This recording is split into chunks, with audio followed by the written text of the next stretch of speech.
Where there's earthquakes, there's riots. And where there's riots, there's earthquakes.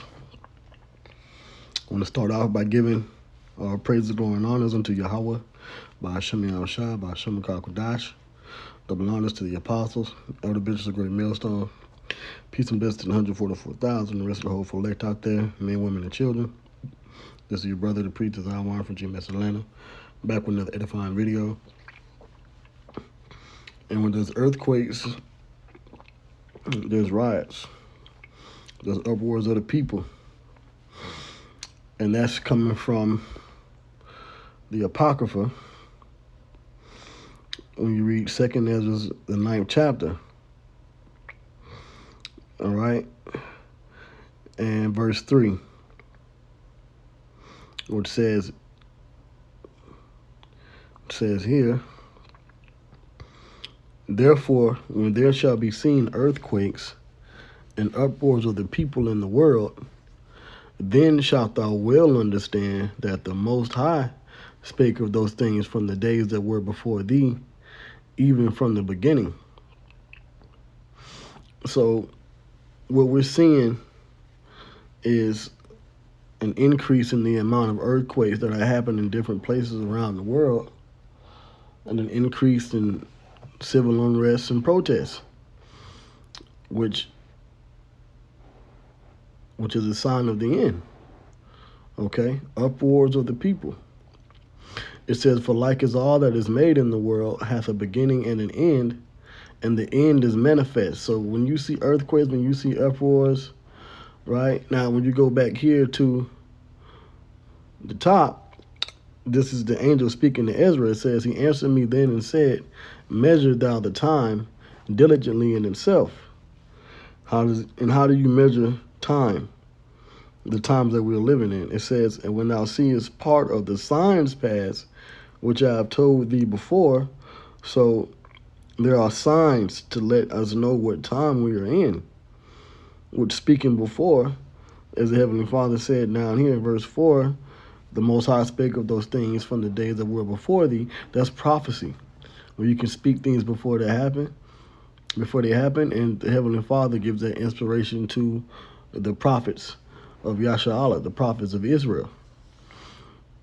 It says, verse 2, then shalt thou understand that it is the very same time wherein the highest will begin to visit the world which he made. So the signs of earthquakes and upwards of the people written about here is a sign that was spoken before through prophecy that the Most High will begin to visit the world. So this is why it's important to watch the news and pay attention to what's going on. Because where there's earthquakes, there's uproars of the people. Okay? According to this scripture. So now, here, this is from a few days ago, BBC News. It says more than 150 injured as earthquakes shake buildings in Istanbul. Okay, so what we're looking at is another major earthquake that has injured hundreds of people. Now, there was that major earthquake in Myanmar and Thailand a few weeks ago, and that killed thousands. So who knows what damage this earthquake or these other earthquakes can do. Okay, now out of here in Istanbul, it says several earthquakes have hit Turkey's largest city, Istanbul, the strongest with a magnitude of 6.2. The tremors also felt in the Turkish capital, 275 miles away, sparked panic as people fled shaking buildings. More than 50 aftershocks or earthquakes have been recorded, but no significant damage has been reported so far. And no deaths have been reported, but at least 151 people are injured after jumping from heights in fear, officials say. The BBC's Ola Garin says the quake was one of the strongest to hit the city in recent years. Scientists have long said a big earthquake could hit the city at any time, so moments like this always strike fear in the residents, our reporter Asia Robin says. And if you remember, it was a few what, 2 or 3 years ago, there was a major earthquake in Turkey that killed thousands of people. So this is just another another case. Turkey got hit by major earthquakes. Iran, Mexico, um, the recent one, like I said, in Myanmar, in Thailand, okay, Japan, Haiti, they all get hit by these major earthquakes, but they're happening a lot more frequently. Okay, um, and I believe there was another one as well. Here we go. This is from 2 days ago. Ecuador earthquake injures 20 and causes widespread damage. And I believe that something major is beginning to happen. There's about to be a major shift around the world again, just like it was in 2020. But this is even more prophetic. Okay, we're we are really seeing the end manifest, the end of Esau. Okay, all this is biblical prophecy. Now here in Ecuador it says a 6.3 magnitude earthquake, and you notice these earthquakes are in the upper ranges, mid to upper range quakes, 6.0, 7.0s. Okay, a 6.3 magnitude earthquake has injured at least 20 people and seriously damaged multiple buildings in the Ecuadorian port city of Esmeraldas. According to the European Mediterranean Seismological Center, the quake struck at a depth of 18.64 miles here in the U.S. near the Ecuadorian coast at 6:44 local time on Friday. Okay, the quake damaged homes and public buildings, caused widespread power cuts. Excuse me, and led to some oil infrastructure being temporarily shut down. There was also a major power cut, blackout in Puerto Rico recently as well. So who knows why that happened? You know, it says President Daniel Noboa said he had deployed all government ministers to the province to coordinate the installation of shelters, deliver humanitarian aid kits, and assist with everything our people need.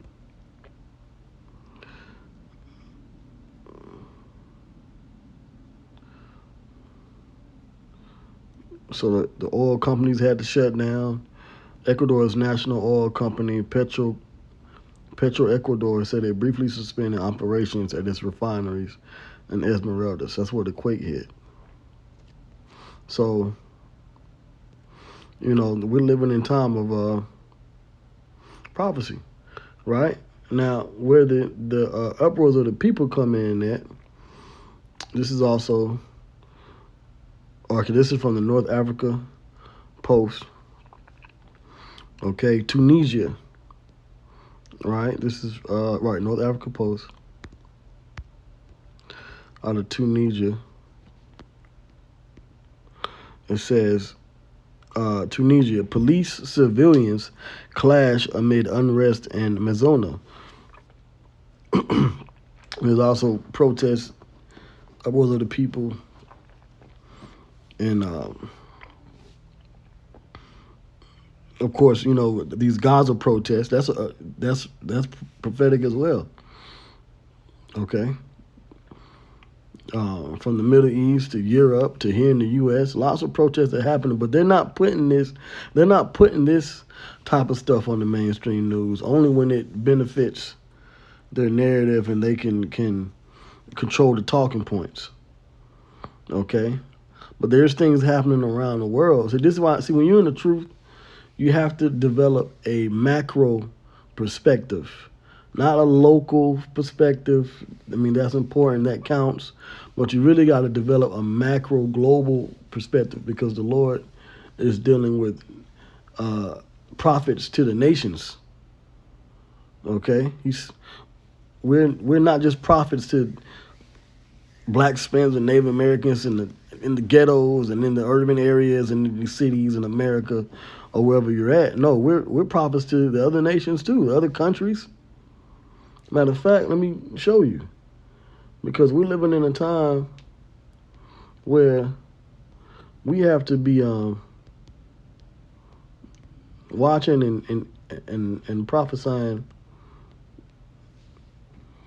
to all people.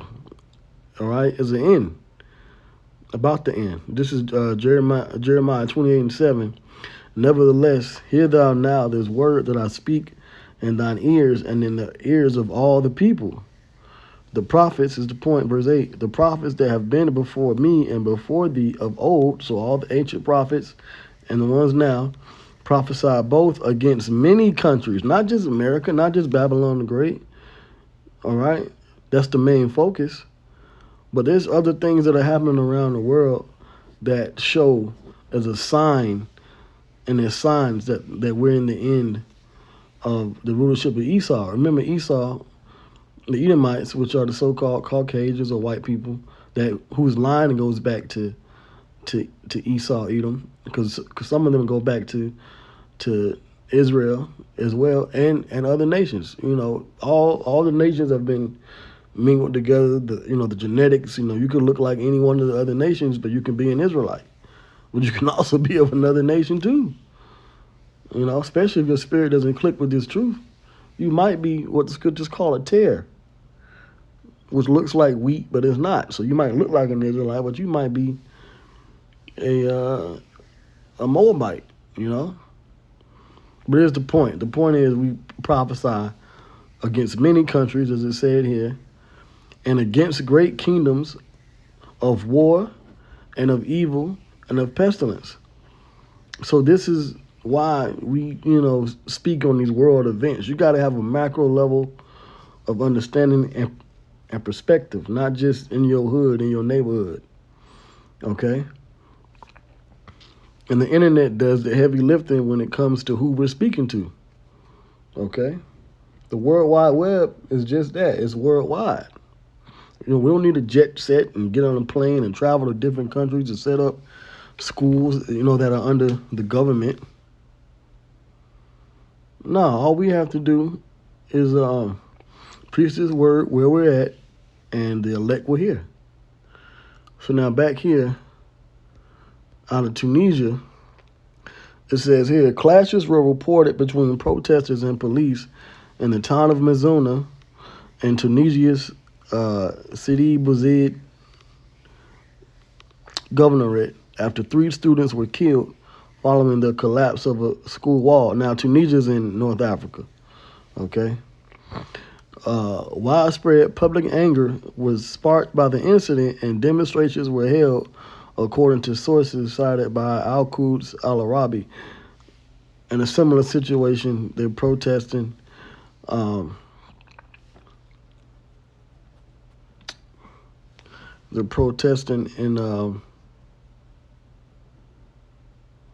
I believe also in Turkey because of a train derailment that happened a few years ago, and they're going, they're coming against the government for that. They're protesting in the state of Israel. Remember, they were protesting in France a few years back, in China, the Yellow Vest protests. So, remember the Arab Spring and those protests in the Middle East and Egypt. So there's been protests happening around the world for a number of years, but now we're seeing things increase in other countries that you may not have really heard about, known too much about, but they're also dealing with these situations where they have to protest against their government. It says several individuals were hospitalized after sustaining serious injuries and inhaling tear gas launched by police. Sounds like what happened with the IURC. Except they weren't hospitalized, But see, tear gas, when tear gas gets launched, that's the police doing that. Okay? You had the people over there in Kenya throwing rocks at the IURC. But then, as Apostle Hard dubbed them, the Kenyan Shack ordered his police forces to throw tear gas at the IURC too, bringing that Jesus crap over there, talking about they're teaching the gospel. See, these other countries, they're dealing with civil war, protests, the government's come down on them hard. They're not they may be democratic and process of how they elect their leaders, but they're still military. These countries, and especially in Africa, they're military countries. America's not a military country, not in the way that these other places are, where the police forces walk around with M4s and M16s and high-powered rifles. You know, our police officers have handguns and tasers.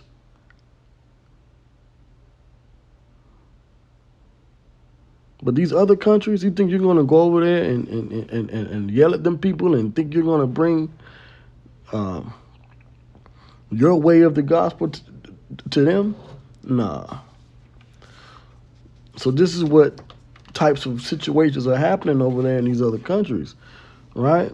It says a heightened security presence was observed throughout the town where force was used to disperse demonstrators.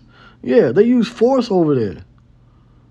Over here in the U.S., the cops will come and they'll surround you with the riot shields, but they have these stupid 2020 George Floyd protests. Have them cops come out there in these different American cities, and them niggas and Edomites was up there dancing in front of the police. Do that over there in Africa and see what happens. They're going to remove you by force. I bet Bishop Nate, he understands that now. Oh, and then there's this other situation over there in France, which I'll probably do a video on that, where they had to shut down the whole IUIC French school. So that's what happens when you get these government grants and you get funded. They could shut down the truth. They could shut down your truth over there in these different countries because, ban you from teaching because you are tied to them. And I'll do Lord willing, I'll do a lesson on it. The Spirit hears me. But they can't do that to GMS because we're not tied. We can preach and teach. If there's the Spirit comes on one of the elect over there in France, then they'll be able to teach, but not IUIC because they're too juiced into the system. Yahushua wasn't juiced into Rome, but the wicked scribes and Pharisees and that system was. So they can use force and they can shut you down and ban you in these other countries. All right? And that's because the Spirit, the Lord Yahweh Yahushua, is not dealing with the IUIC. Okay? Look at these protesters. It says a heightened security presence was observed throughout the town where force was used to disperse demonstrators. Homes were raided, activists were detained, and power to street lights was cut off. They don't do that over here in the States. But in these other countries, they do. While telecommunications were restricted in an apparent attempt to control the protests, which started last Monday. Media coverage was reportedly obstructed, with journalists said to have been assaulted by police officers. See, here in America, we got a free press. But over in these countries, you subject to getting beat over the head, man. It says and arrested. It says in Tunis, protesters were prevented from reaching the Ministry of the Interior after slogans condemning state neglect of marginalized regions were chanted by student demonstrators. A lot of these students on these campuses around the world, they're protesting like the Gaza war and things like that. Same thing here. Police barriers had been erected to stop the crowd from advancing further. So, like I said, when you see earthquakes, there's uproars of the people. Okay?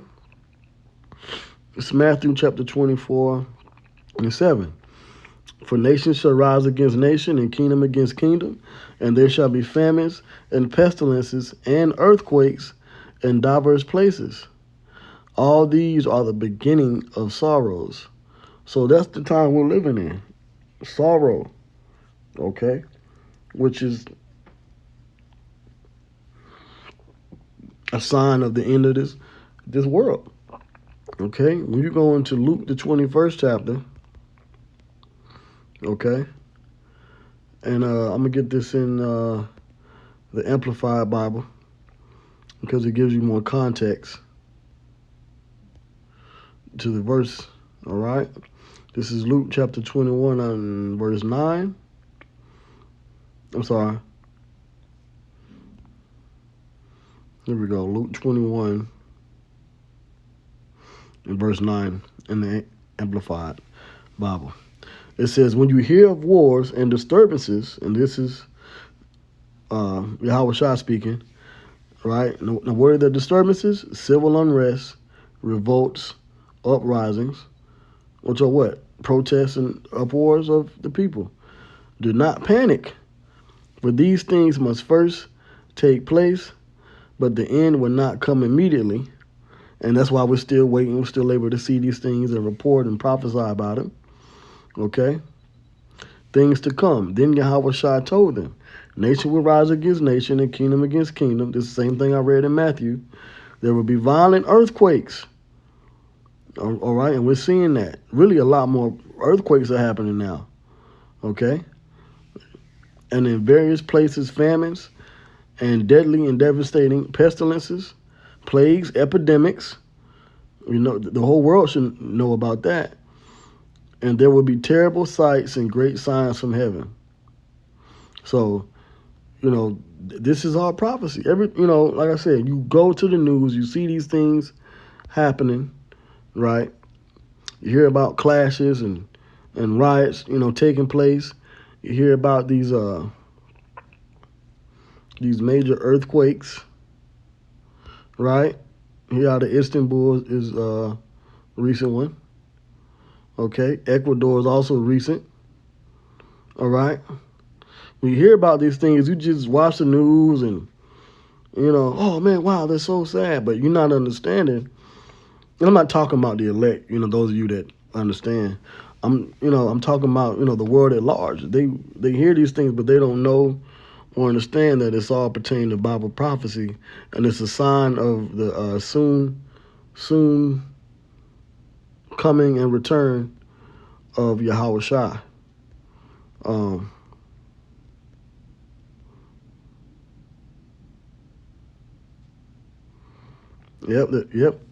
The return of the Messiah. Luke 21 and 25. There will be signs attesting miracles in the sun and moon and stars, and we've seen the different eclipses, solar and lunar recently, in March and April. And on the earth, there will be distress and anguish among nations, right? Whether it be economic woes, this trade war between the U.S. and China, whether it be actual war, Israel, Hamas, Russia, Ukraine, it's riots, protests. It says in perplexity and the roaring and tossing of the sea and the waves, earthquakes, tsunamis. All of these things are about the end. People fainting from fear and expectation of the dreadful things coming on the world. There's a lot of people committing suicide, right? Unaliving themselves. For the very powers of the heavens will be shaken. Then they will see the Son of Man coming in a cloud, right? Which is what? A giant so-called UFO, a chariot of Israel, chariot of God, all right? Which the angels themselves ride in, all right? The spirit of the angels are within those heavenly vehicles. And that is how Yahweh Shai, the Son of Man, is returning. Which Yahweh Shai is a so-called black man. His name isn't Jesus Christ, all right? We don't teach Jesus Christ. We teach Yahweh Shai, an Israelite, so-called black man, with a white woolly hair on his head and around his face, his beard. So he's coming back in a cloud, in a chariot, with transcendent, overwhelming power, subduing the nations, not coming to America and shaking hands with the president and kissing babies and passing out hugs and rainbows. No, the hell with that Jesus crap, all right? That Christian church stuff. We don't even deal with the Christian church. He's coming back to destroy. He's going to deliver, but he's also going to destroy these other nations, subduing them, and with great glory. So y'all don't understand the Bible. You don't understand who the Messiah really is and the spirit that's in the Bible and what it's about. I'm talking about you Christian. But we Hebrew Israelites, we understand exactly what's going on. Those of us among the circle of Great Millstone, our affiliates and those that believe in 100% those that believe in 100% truth as GMS teaches it. But anyway, with that, I hope this was edifying. Shalom.